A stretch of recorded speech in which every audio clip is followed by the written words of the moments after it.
هنتكلم النهارده عن حاجه هي غنيه جدا بالبروتين النباتي. ايوه. ولو تلاحظوا انا بقالي مده مركزه على البروتين النباتي. ايوه. وبحاول قدر ما المستطاع ان انا زي ما اهالينا زمان بيستخدموه، لكن احنا بنجدد علشان ما نزهقش وعشان حبايبي الصغيرين كمان يحبوه وياكلوه.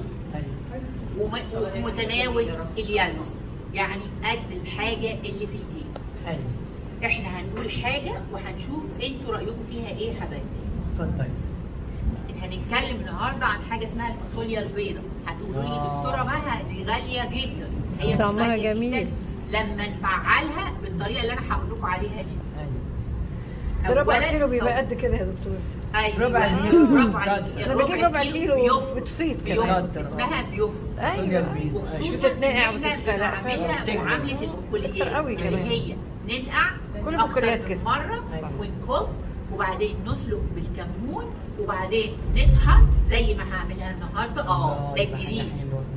ده الجديد زي ما طحنا الترمس وبقينا نحطه على الاكل، لان المطحون بتاعه ملوش طعم لكن بيمد الجسم كله صغار وكبار بايه؟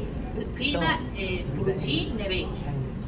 نظرا ان البروتين الحيواني مرتفع السعر فاحنا هنحلي الدنيا في عيننا.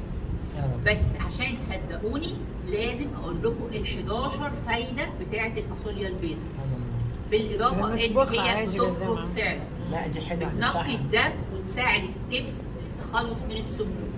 حلو قوي. بتقلل الكوليسترول الضار. بتحمي القلب. بتنظم السكر في الدم. بتسهل الهضم وتحارب الامساك. قلنا قبل كده اي حاجه لها قشره واحنا بننقعها احنا بنتخلص من حاجه معينه مش لطيفه وبنسيب الحاجه اللطيفه ونسيب الايه الالياف هي بتحارب الامساك وما يبقاش عندهم ايه امساك اللي بيتعاملوا معاها باستمرار. بتقوي المناعه. احنا قلنا بدال هي بروتين حتى لو هو نباتي هي بتقوي المناعه. يعني ايه يا دكتوره ما هتقوي المناعه؟ يعني لو دور برد ماشي البلد كلها هو مش هيسيبني ولا هيسيب عيالي لان المناعه عندي قويه. وتحارب الارهاق والتعب فتزيد النشاط. لوجود الحديد والمغنيسيوم زي ما انا معوداكم اقول لكم ده عشان ده عشان ده.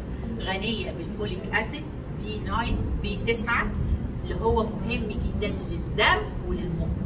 للدم وللمخ سبحان الله.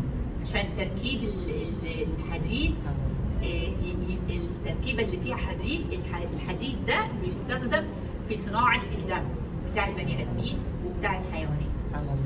يحارب فقر الدم لوجود الحديد. لسه قايلاه. مفيد للقلب والعضلات لوجود المغنيسيوم والبوتاسيوم. قلنا الكلام ده المغنيسيوم ده قلناه قبل كده في الموز. اللي عايز ما يجيلوش كرامبات في رجله سواء كان هو ماشي في السكه او تعب او نام او يعني اي كرامبات او تقلصات للعضلات هو يكسر من اكل الايه؟ المغنيسيوم علشان هو للتقلصات والتشنجات بتاعت العضلات. يحافظ على سلامه الجهاز الهضمي. دول كده ال 11 فايده بتوع الفاصوليا البيضاء. سواء اتجت باي طريقه يعني؟ استنى لا في حاجه هتتحمليها.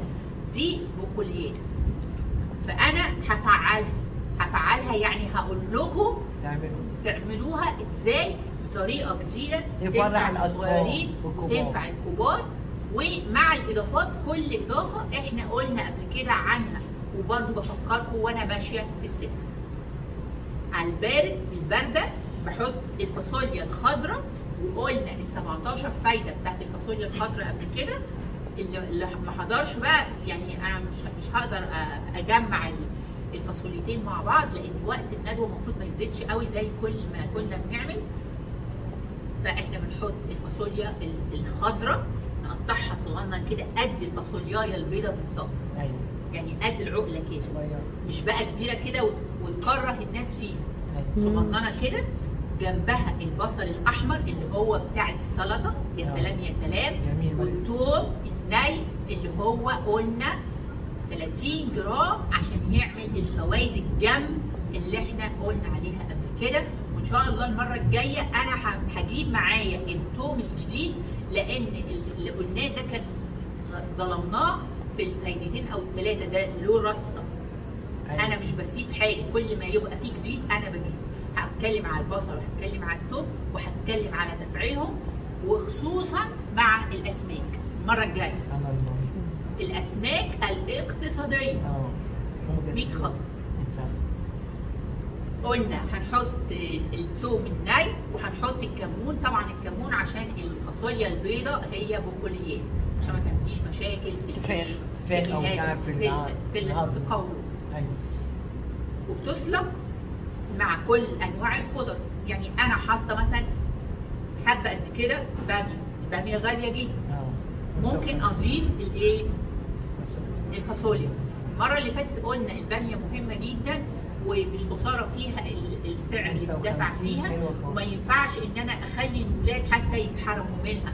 فانا بجيب حبه صغيرين واكمل حمص، اكمل فاصوليا بيضاء، اكمل يعني اي حاجه الاولاد يقبلوها. ممكن اكمل اي حاجه من البقوليات دي مطحونه ملهاش طعم، مش هيحسوا مش بيها هتأثر يعني. وطبعا انا لما بعمل الخضار بضيف عصير الطماطم، وقلنا قبل كده اهميه الطماطم.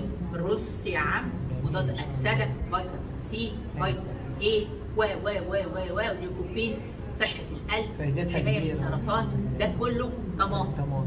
خلاص، اي حاجه بضيفها عايزاكم دكاتره في مطبخ